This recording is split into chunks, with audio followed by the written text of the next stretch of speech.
प्रिय दोस्तों, साक्षात श्री सूर्य नारायण भगवान के दर्शन कीजिए और अपने बहुमूल्य जीवन को बहुमूल्य बनाइए।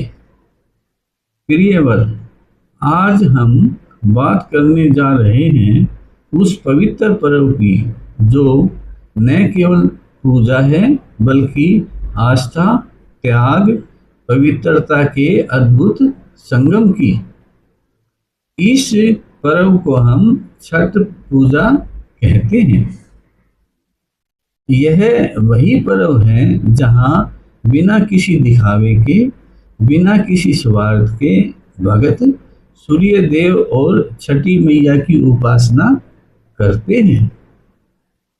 प्रियजनों, यह पर्व 4 दिन चलता है। आत्मशुद्धि, संयम और भक्ति का प्रतीक बनकर।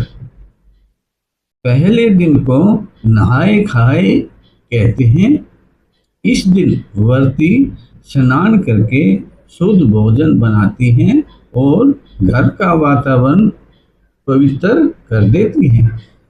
भोजन में चना दाल, कद्दू की सब्जी और अरवा चावल बनाते हैं।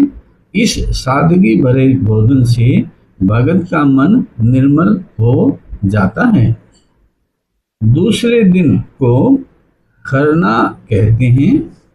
इस दिन व्रती पूरे दिन निराहार रहती हैं और शाम को सूर्यास्त के बाद गंगा जल या किसी पवित्र जल में स्नान करती हैं। फिर बनाती है गुड़ की खीर, रोटी और केले का प्रसाद। इस प्रसाद से व्रती व्रत तोड़ते हैं और फिर शुरू होता है 36 घंटे का कठिन निराहार व्रत। इस व्रत में बिना पानी पिए रहना पड़ता है।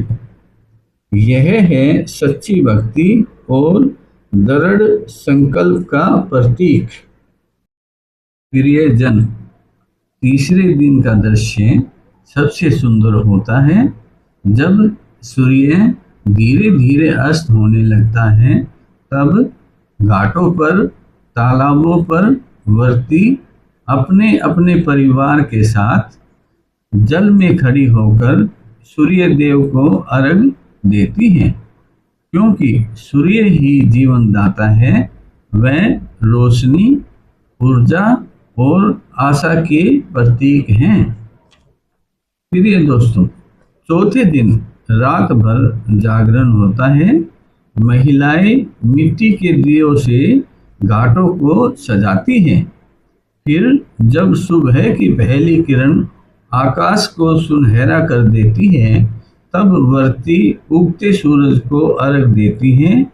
उसके बाद व्रत तोड़ा जाता है और बांटा जाता है ठेकुआ, फल और गुड़ की प्रसादी। प्रियवर, इस छठ पूजा व्रत को श्रद्धालु अपनी अपनी सहूलियत के हिसाब से अलग अलग ढंग से बनाते हैं, परंतु सभी का सार एक ही है कि यह त्यौहार हमें जोड़ता है सूर्य देव भगवान की महिमा से।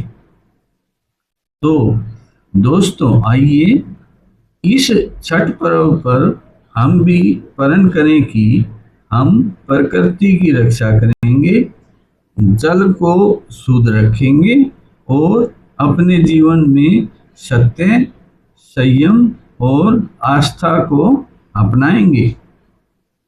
ओम सर्वे भवन्तु सुखिनः, सर्वे सन्तु निरामया, सर्वे भद्राणि पश्यन्तु, मा किंचित दुख भाग भवेत्। ओम शांति शांति शांति। ओम।